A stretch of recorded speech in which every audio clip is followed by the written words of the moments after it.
we are in the people business, whether that is finding the right people, but more importantly, once you have them on board, developing them, training them. They come here for the right reasons. Sometimes they don't frankly know that. I think they discover their passion while they're here. And really the challenge is to help them fulfill that passion, figure out, what really is making them motivated, how they want to make a difference. Because everybody really kind of does. And once they discover this is really a mission-focused place, we're not, we're not putting widgets in boxes. That's a great thing to do, but we are actually impacting people's lives. And that takes, passion, it takes knowledge, it takes competence, it takes caring. Welcome to On Board with Transparent Leadership, an Easterseals podcast. I'm Easterseals President and CEO Kendra Davenport, and I am joined today by Steve Guthrie, who is President and CEO of Aviva and Easterseals Blake Foundation. Now, many of our Easterseals affiliates have different names. So, Steve, talk to us a little bit before we jump in about what Aviva is and about the Blake Foundation. Sure. The Blake Foundation is of course, one of the Easterseals affiliates here in Southern Arizona. We serve 7 Southern Arizona counties with a typical Easterseals menu of services for developmental disabilities, early childhood education development, behavioral health. And Aviva is one of our subsidiaries, and Aviva's specific focus is on foster care services for children. Some resources, toys, clothing, what have you, but with a particular emphasis on behavioral health. And so we provide probably the bulk of behavioral health for foster care and DCS removals in Southern Arizona. And it's a pretty big area you guys cover. Absolutely. In Arizona, I think there's about 14 counties, if I'm not mistaken. And, Arizona is a huge state, I think 7th largest in size in terms of geographic space. And so unlike some of the eastern counties or Kansas, for example, where I think there's 101 counties, Arizona has 14 counties and they're huge. They're bigger than some states. I loved when I visited last year meeting the folks that you work with. You manage a large team. They're a diverse team. They serve, as you just described, diverse populations. And I think, give the listeners a little bit of background. You have had quite a career. You served in the Army, the National Guard, and the Army Reserve, I think, for 10 years. You've been a platoon commander. You've had so much leadership experience, but that's not all you've done. You also went and got a JD, and you have a master's in social work. You work both sides of your brain, clearly.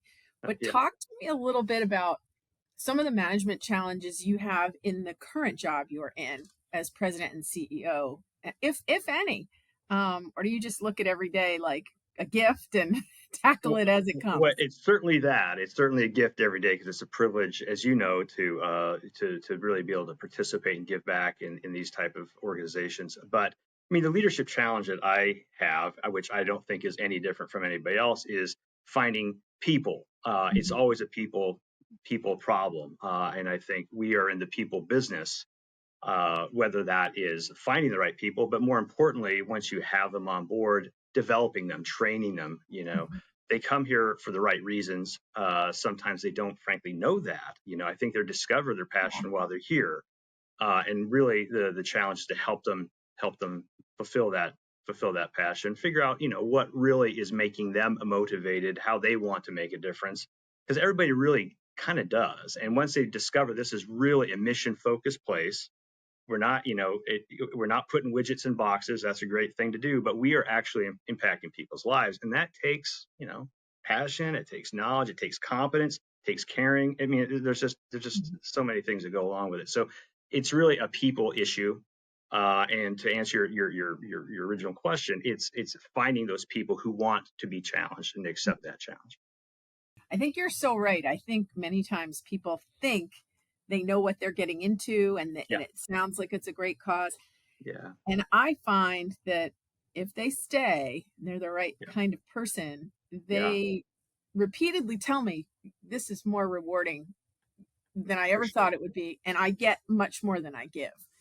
I totally agree. What brought you to the Blake Foundation? Where did you, I mean, I joked about your career. It's incredibly impressive that you've had military service, that you went on to become a lawyer and then a social work Yeah. expert. So what is this an amalgamation of all those skill sets?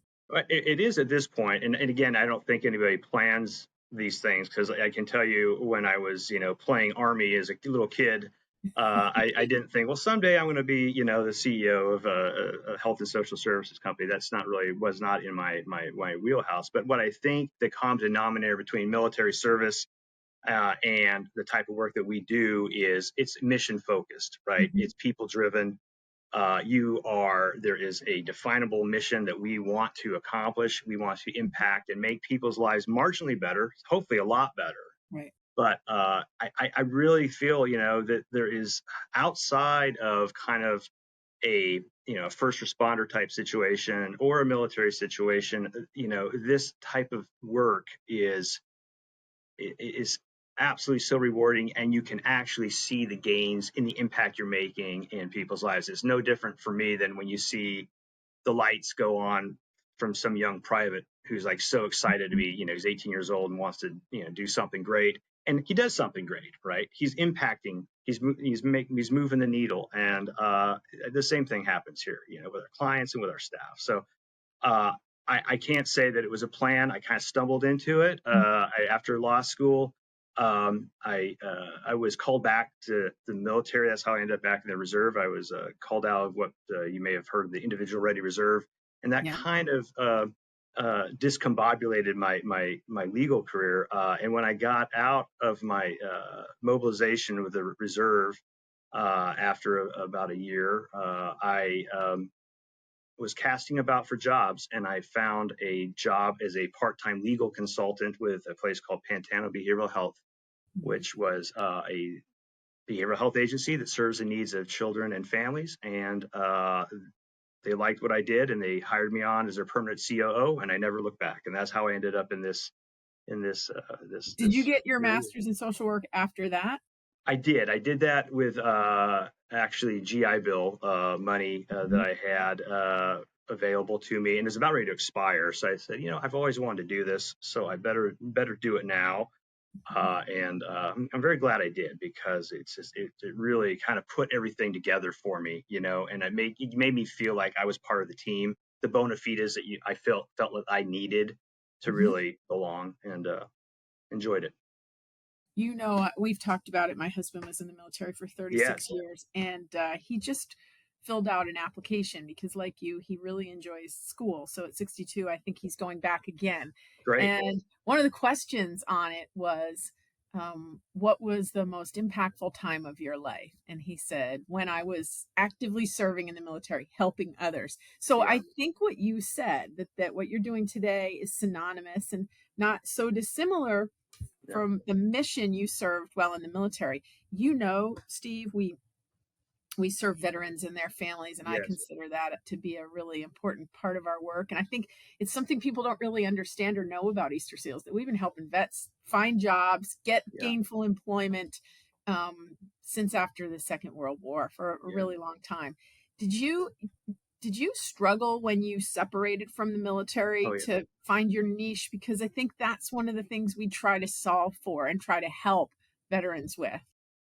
Yes, I still struggle a little bit just because I You miss miss it. parts of that, and one of the reasons I ended up in the National Guard in 2010 is just because I missed it. Mhm. But I did that for a couple of years, and the guys were just so far ahead of me at that point. I'd been out for a long time that I was trying to capture something I just couldn't recapture. But to answer your question, Mhm. yes, man, I did struggle.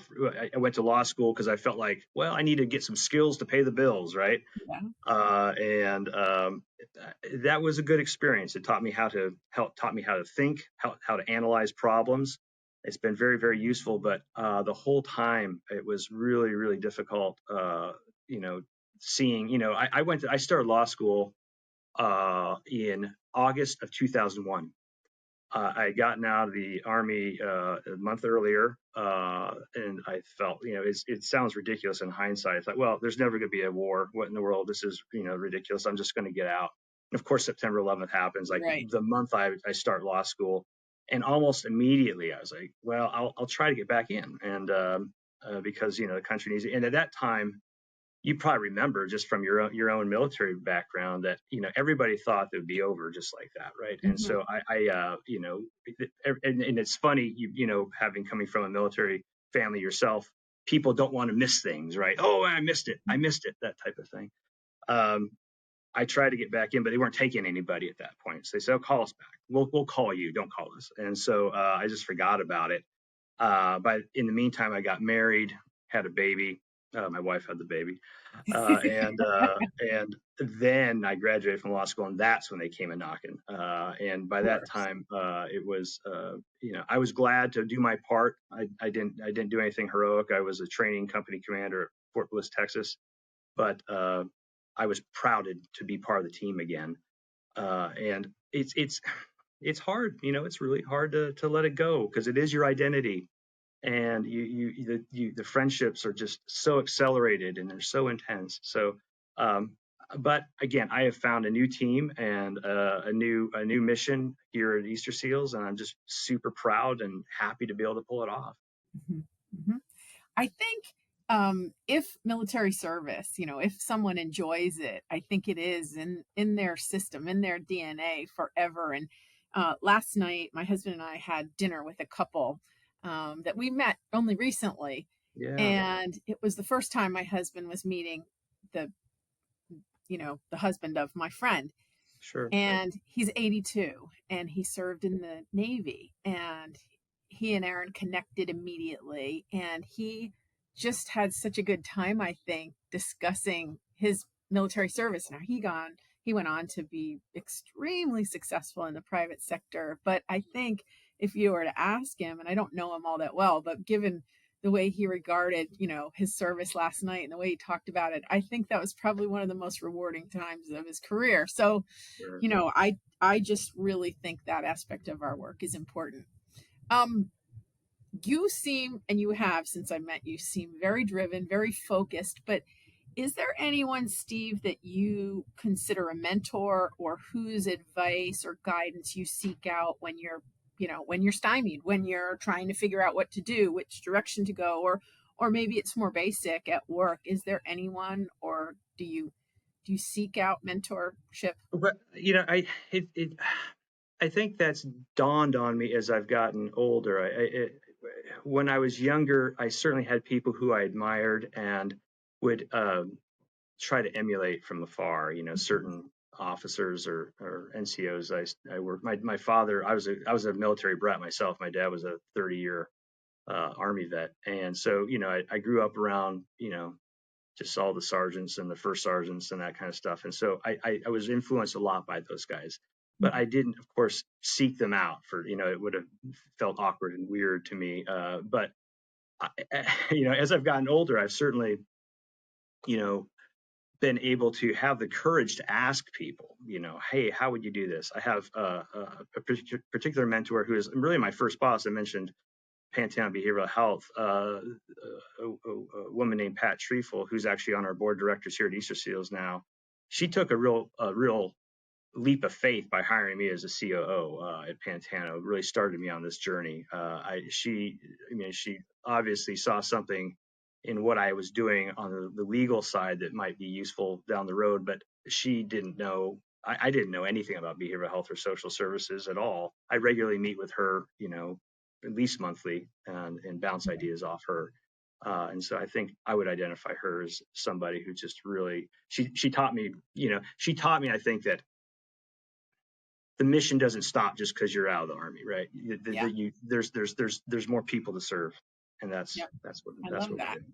Yeah, Um, I know from my husband's, service, that he thinks morale is 9/10 of getting the job done. If for people are sure. happy, they feel supported, they feel valued, the job does itself, right? And people try harder. And I think I've taken that from him, that concept, and really applied it. And I work really hard to improve, to maintain, to examine morale all the time. And morale covers a lot. Yeah. But can you talk about a difficult time where you've had to really instill or assist your team in boosting their morale? Has there ever been a disappointment that your team or a setback has occurred that you really had to step in? Yes, I think uh, what immediately comes to mind for me, there's lots of those, right? I mean, certainly, if you are not paying attention to that, I mean, it's something that has to be, it's like a garden. It has to be, Mhm. you know, nurtured, not the right word, but you understand what I'm I saying. It get it. has to be tended to daily You almost. can't set it and forget it. It You is can't a say yes, living, breathing aspect of absolutely, your culture. I agree. absolutely. But I took over as CEO here in early 2021, and we were just right in the midst of COVID. And that was I mean, you took over at a very similar time. I think it was a very wild time. Nobody was meeting in person. Everybody had this expectation that, we're going to go down to skeletal operations, etc. And I think morale was tough. It was tough to maintain. There was, vaccines. Do we vaccinate? Don't we vaccinate? How do we protect people? Blah, blah. I mean, just everything was thrown at everybody, and people were really, I think, at a low point. So really, our approach was that, hey, we're going to do things that are client focused. We are here to move the needle for clients' lives. Yes, we want to take care of ourselves. Safety is important for us, absolutely. But why are we here? Let's keep our eye on the ball. This mission-driven idea. And so, one of the first things I did was institute a new code of ethics that we had. We didn't really have a real firm code of ethics here. We had a collection of like 14 different, like, here's a social work code of ethics, here's a counselor, so whatever. So we simplified it into what I called the 4 C's, and the 4 C's are care, character, communication, and cooperation. And so I got everybody together, say, here's what we're going to focus on. Care. What does care mean? It means putting the client first, right? It does doing everything we can possibly do to make their lives better. When in doubt, what's in the best interest of the client? And then down the line with character, what does character mean? Kindness, tolerance, empathy. That's our character traits that we're gonna emphasize. So the point is, I got us all rallied around, or at least attempted to rally us around, really a new defining document for us. And I think it worked. We got through that pretty well. We got through that era, I think, frankly, stronger than we ever were, and certainly, paradoxically, more financially more stable than we've ever been. So really proud of that. What is on the horizon for you? I mean, we've talked about all you've done, and I teased you about being really a renaissance man. But is there something still to be done that you hold out there and think, well, maybe someday? Or do you just want to grow what you're doing now?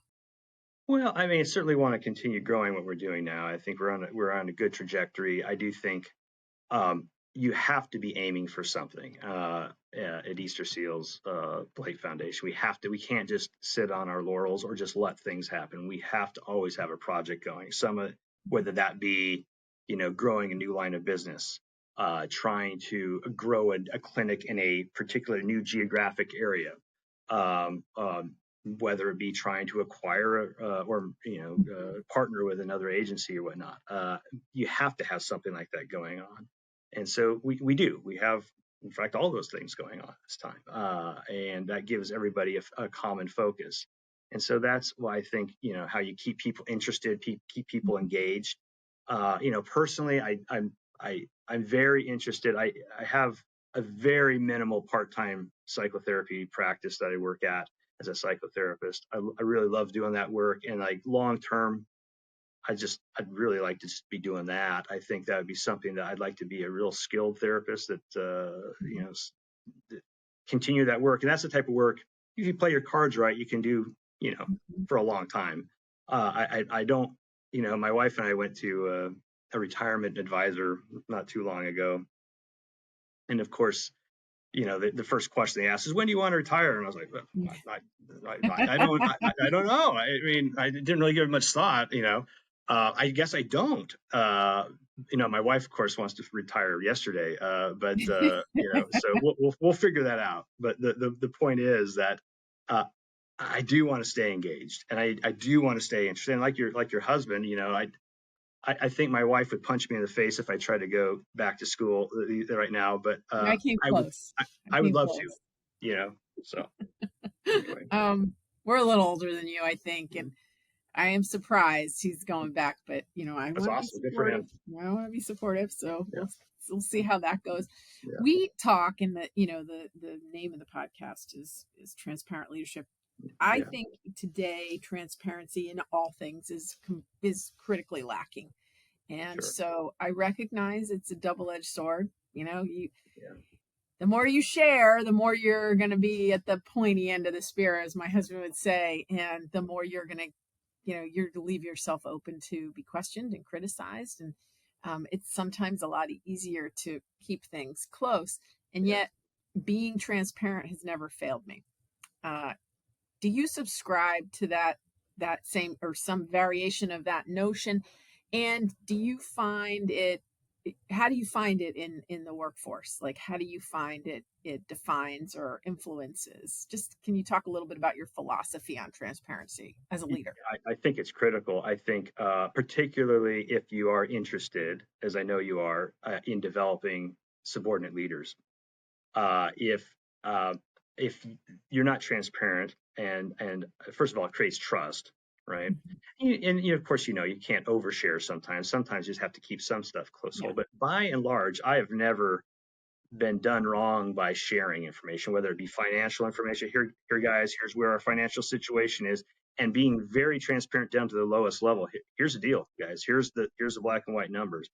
That helps a lot. But like I said, I think it helps develop the leaders below you, because we can't do these jobs without people helping push the power downward and helping push the message downward. Mhm. And if you're not transparent and you're holding information, you hoard it like I've got the secret codes that nobody else has, Mhm. you're just going to fail, because Yeah. none of us can do this alone. And ultimately, to me, the biggest success that we can have is, and I always, it's morbid, but I say, if I get hit by the bus, guys, you guys got to be able to continue on without me and be even better. And so my job is to train that group, and your job is to train the group below you. You know, Mhm. so transparency is almost the centerpiece to that. So I completely agree with what you're saying on that. Well, I think, and you hit on something else I'm pretty passionate about. I think you always, a mentor of mine told me, if you do nothing else, Kendra, surround yourself with people who are smarter than you, and Oh it yeah, will distinguish you in many different ways. And he said, so few leaders actually do that out of yeah, fear that they're going to be outshone, or yes, somebody's going to know more than they are, and they're not going to look like the leader they should.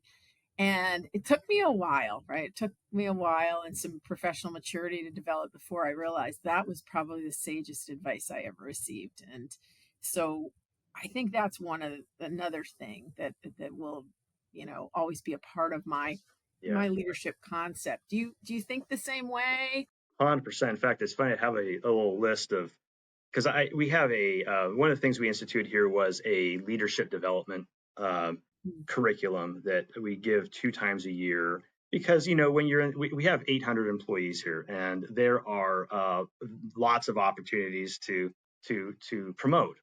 Uh, and what I think happens in environments like these is that who gets promoted? Well, it's the person who is the best case manager, or the person who is really the best direct support professional in a group home.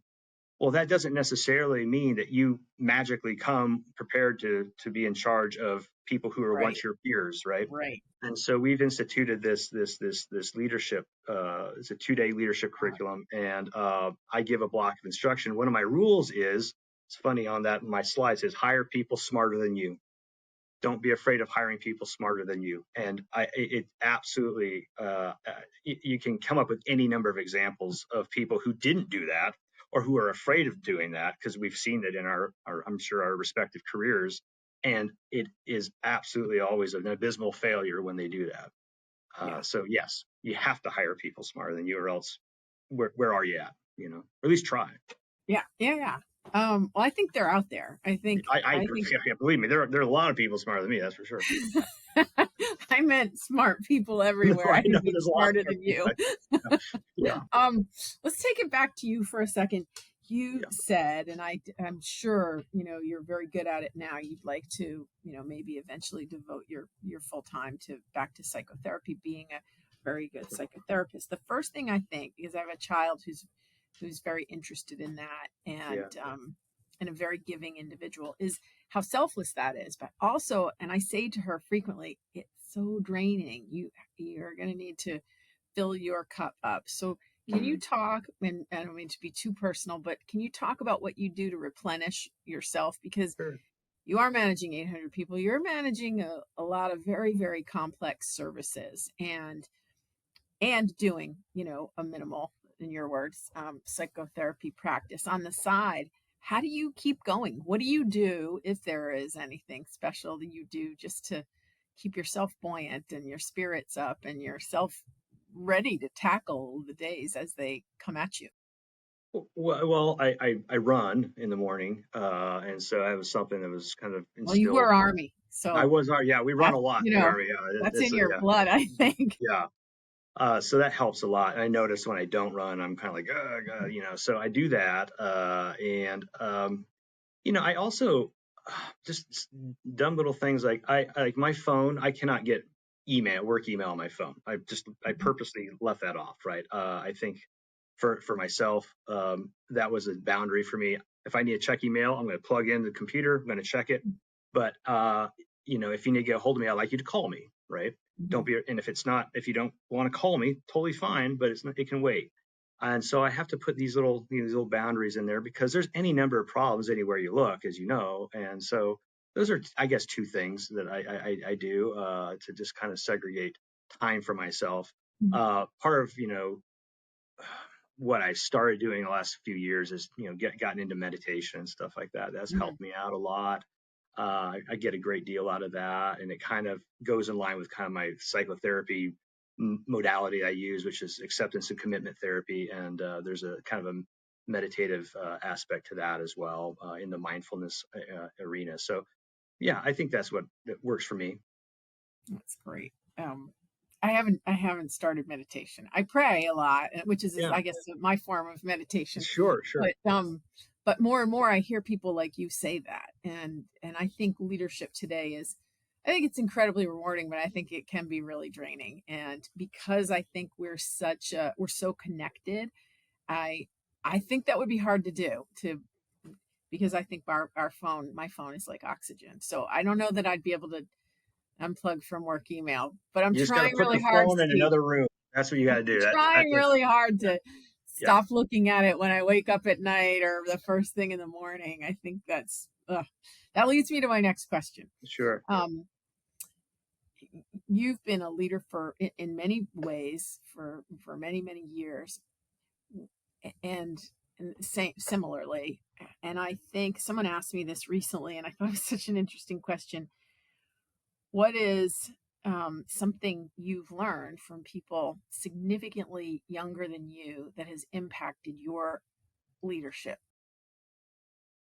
Well, I think the young people I think of, certainly folks here at Easter Seals, certainly some of the young folks. When you're first in the Army, as you know, as a young officer, you're 22 and you're not much older than any of the privates, or the E4s or whatnot, and your platoon sergeant, who's like your kind of guy, he's much older. He seems like granddad, and so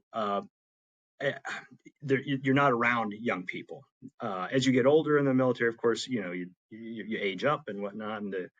Uh, but one thing I've always learned, just from working with, the American soldiers, those guys, man, they're driven. They want to do well, right? Mhm. And there's absolutely no difference between those guys and I think the DSPs that we hire. The DSPs, the direct support professionals, come from such a diverse background. Some of them are, from other countries. Some of them who are motivated by a family member they had, and so everybody has a story, but everybody wants to do this work for a reason, right? At least the people who stay, right? I mean, folks discover this may not be for them, no harm, no foul, right? But the people who stay are so motivated, right? They want to do well. They want to make people's lives better, just like those young privates who want to excel. They want to, they're just. I know, it makes me get a little bit emotional because they really are the best of what this country has produced on both sides. And so, um, what I've learned, I guess, is kind of what your husband is going to never stop learning, never stop striving, never stop trying to improve. Uh, because the minute you do that, you know, you're, Mhm. you're, you've given up. You're just stale. I've, for myself, I've got to keep striving. I've got to keep doing it. And my example is those people because they're in the thick of it much more than me.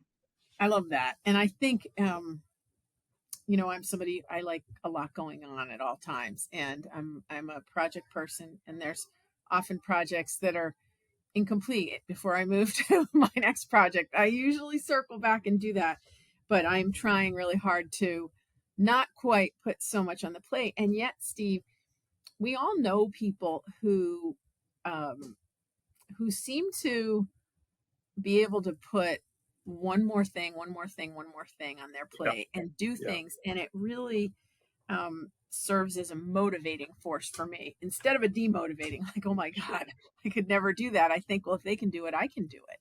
yeah, And a lot of the people I think that way about are former officers, former sure, enlisted men and yeah, women, yeah. who run a marathon and start a business and write a book and go Oh into the yeah, private sector. And it's just unbelievable. And they're private sector individuals too. But yeah, I think you're right. I think they are the best. And I think this generation, is so different. The generation, and what I'm talking about, I guess, when I say this generation, I'm talking about the folks that are brand new in their career. Um, and I think you mentioned COVID. I think COVID, there was a lot of bad with COVID associated, but there was also a lot of good. And I think oh yeah, one of the things that I learned through COVID, through more junior staff, is to value a work life balance. And I oh think my when God, I yeah, started working, there was no work life balance. And as a military wife with my yeah, husband deployed, I would never discuss the fact that I was racing to get home, to get one to soccer practice, and then do this or that, because you yeah, just didn't talk about it. And if you did, it was somehow, you were somehow less. yeah. The youngest people on our team now definitely have a much healthier work life balance. And I can remember initially thinking, well, that's just wrong. Like, how are they going to get Yeah, ahead? That's yeah, lazy. That's this, yeah, that's that. And yeah, now I've come full circle and recognized, and there's so much written about, feed your mind, feed your spirit, feed your body, and yeah. you'll be better at everything, not just work. You feel the same way or anything different? No, I do. I certainly there's these boundaries I put in for myself. I don't put my email on my phone, for example. Like I mentioned earlier, I have to carve out time to exercise, things like that. It's funny you mentioned, your experience because, my wife did the same thing, with kids and, while I was gone, deployed or whatnot. She was, and it's, among the family members, you've heard it said. I think the family members have a harder life than the deployed guys and gals, just because it's just you know we're taken care of. But it was um, it was a competition sometimes, and I think we the I know nobody wants to exactly be where the you're going. nobody wanted to be the person who's like, well, God, I got to do this. Well, tell me about it, right? And so Yes. I think I'm hoping that's gotten better. I'm out of touch with as much as I used to be with the family support groups and stuff like that. But it was certainly sometimes who's the toughest spouse here, that type of thing. And I think it's important that even everybody recognize, hey, we need to know when to ask for help. We need to know when to have the courage to say this is too much. It's okay. Mhm. It's there's no medal for sucking it up and suffering. So I think by and large this is a good thing that people have kind of come to Mhm. this idea of let's have some work life balance here, and that goes for for whatever walk of life you're in. Well, and I think you place a terrific amount of importance on mental health. percent Yeah, for for sure. writ Yeah. large. And I think that's another thing that COVID really uncovered Oh my was God. how much masking people were doing and how Yeah. unhealthy it was. And then the isolation of COVID really brought it to the fore. If you were struggling, going into work 5 days a week, home, you're worse than ever. And I Yes. think that's important too, because I think we have a long way to go, but I do think mental health and issues and saying, I need help is become more and more destigmatized. Is there anything that you think we can be doing? Like, I don't necessarily just mean Easterseals, but I mean people Sure. in general to normalize, people saying, I need help, or I need to take a mental health day, or I'm going to need to access some support. Well, I think it's happening. I really do. I mean, Mhm. there's been a lot of, as you probably know in the news, there's a lot of controversy now. People coming out saying, "Well, this is the most mentally health served generation ever," and yet they seem to have the worst possible outcomes. Well, that might be true, and I don't know that you and I can solve that problem. I'm just encouraged by the fact that we're having the conversation, that Yeah, it's not at some all. That it's on the stigma, table. absolutely some complete, absolute stigma. And I think back in the late 90s, 97, I'm trying to remember. I was deployed to Bosnia for a year, and there was a officer who, and I think it was Prozac back then, that was the antidepressant. Mhm. Somehow it got out that this guy had this, it was a major in '04, uh, lieutenant commander in Coast Guard speak. He was on Prozac, and somehow everybody in the theater knew it, Mhm. and he ended up getting evac for some reason, I think. But again, this is all rumor and innuendo. I don't even know if this is a true story. The point is that everybody seemed to know that this guy was on Prozac, and it was a stigma and a shame and a mark. Oh, his career is over, right? Mhm. And that was like 97. We can fast forward to now. It's a lot better. We're having different conversations about these things. But to me, whether or not we're the most mentally health served generation, most medicated, it doesn't matter. We're talking about. And that to Mhm. me was a battle. Get that out of the shadows. We'll Yeah. figure this out as we go. And I just want to continue the conversation regardless of, and just continue to destroy that stigma, because that is really where I think the enemy of wellness is that stigma. I couldn't agree more. We like to end all of our episodes with an Ask Me Anything segment that I'll do. And so stick Sure, around for that. But before we do, I have one last question for you. sure. People who know me know I read. I have epilepsy, so I often find it very difficult to come down. So when I go to sleep and I can't sleep, I read. So I read a lot. Is there something, anything, can be professional, can be fiction, can be just for enjoyment, that you're reading, or do you read, Oh yeah. um, that you think our listeners would like to learn about? Yeah. Well, I think from a I know leadership you point, read, Steve. I meant, I do you no, do you I, make time for it? yeah, no, I do make time for it. And but just a couple, just two books that I think have I thought from a leadership point of view, they're both novels. And from my perspective, to be a good leader, you really have to really learn how to be a good follower first. And there's the two books. One of them is The K Mutiny by Herman Wouk, uh, which Know it well. Yep. great book. And it doesn't miss. I don't necessarily think it's obviously a leadership book, but you chart young Ensign Keith's development as a young leader, Yeah. and all the missteps he takes, and the tragedy that happens. And I think you see him mature page by page by page. And I think at the end of that, you're really like, man, that guy, he became a leader, right? The other book, and more recent, is a book called Matterhorn by Carl Marlantes, which is a book about the Vietnam War. It's a novel, and it follows a young lieutenant learning, trying Mm. to figure out how to do it, how to be the right person, be a good leader. And I think you could do much worse if you are an aspiring leader than to read those two novels and take the lessons away that you undoubtedly will take away from those two books. Thank you. A really dear friend of ours wrote a book called Into the Green about his Mm, Vietnam experience. If you haven't read it, it's by okay. Paul Swilinski. And Okay. it's an amazingly powerful book. But thank you. I thank you for your time. Thank you for carving out the time, because I know how busy you are. This has been an absolute pleasure, and I think you and I have more similarities than we have dissimilarities. So I Sounds just like it. really enjoyed speaking with you today, Steve. Thank you. Well, thank you very much. Appreciate it.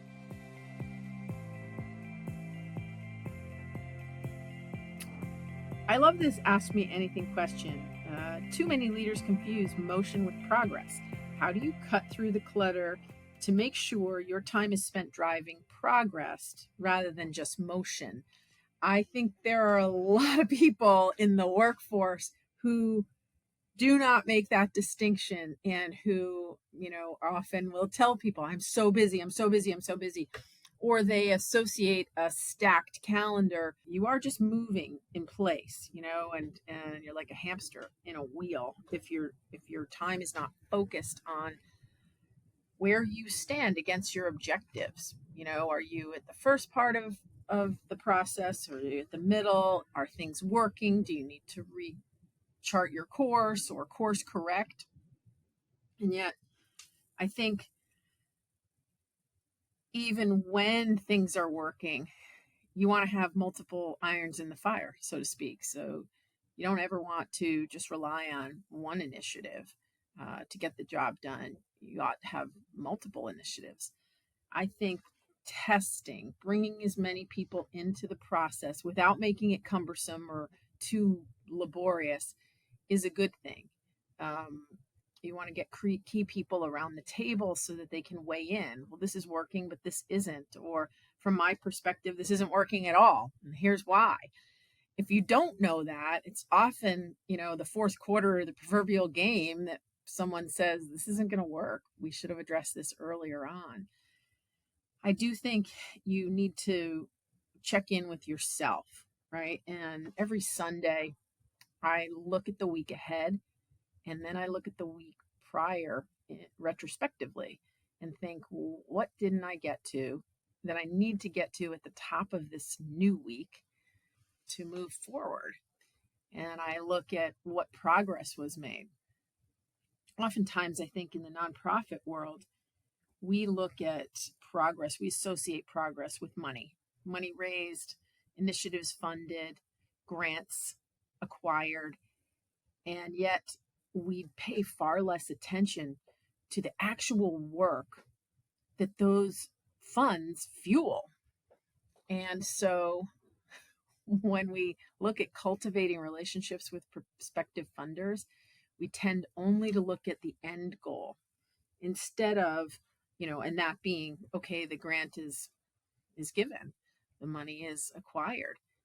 But unless everything else is working very, very well, no one's going to want to give.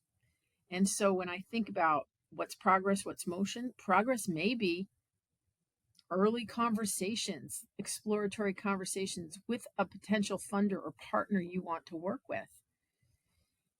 You might not get anything monetary out of those conversations, but that's the cornerstone of the relationship you're striving to build.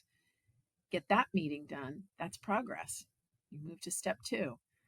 Okay, you've met, you've found some commonality, you found they support what you're doing in theory, and now you want to have them supported in practice. So I think if you look at initiatives in bite-sized pieces like that, like where do we start? And then what are our next steps? Building, always building on today, on what you did yesterday, and being very intentional about your work. That's how you avoid just moving in place, just having a meeting for the sake of a meeting, but rather wanting to do something in that meeting or with a given project that you haven't done before. So I don't think it's hard. I just think it requires discipline. Easterseals empowers people with disabilities and their families to be full and equal participants in their communities and within society. Easterseals is where everyone can feel welcomed, and people know that they aren't judged, but treated with the dignity that they deserve. Each day, we provide life-changing services nationwide and advocate for policies that improve quality of life. From employment to housing services to job training, childcare, and respite care, adult day programs, and so much more. Easterseals is making a profound impact in thousands of communities every day. You can learn more by visiting Easterseals.com. That concludes our episode. Thank you so much for listening. If you like what you heard, be sure to write a review, like and subscribe wherever you get your podcasts, and be sure to join us in the next episode as we discuss how we can all get on board with transparent leadership.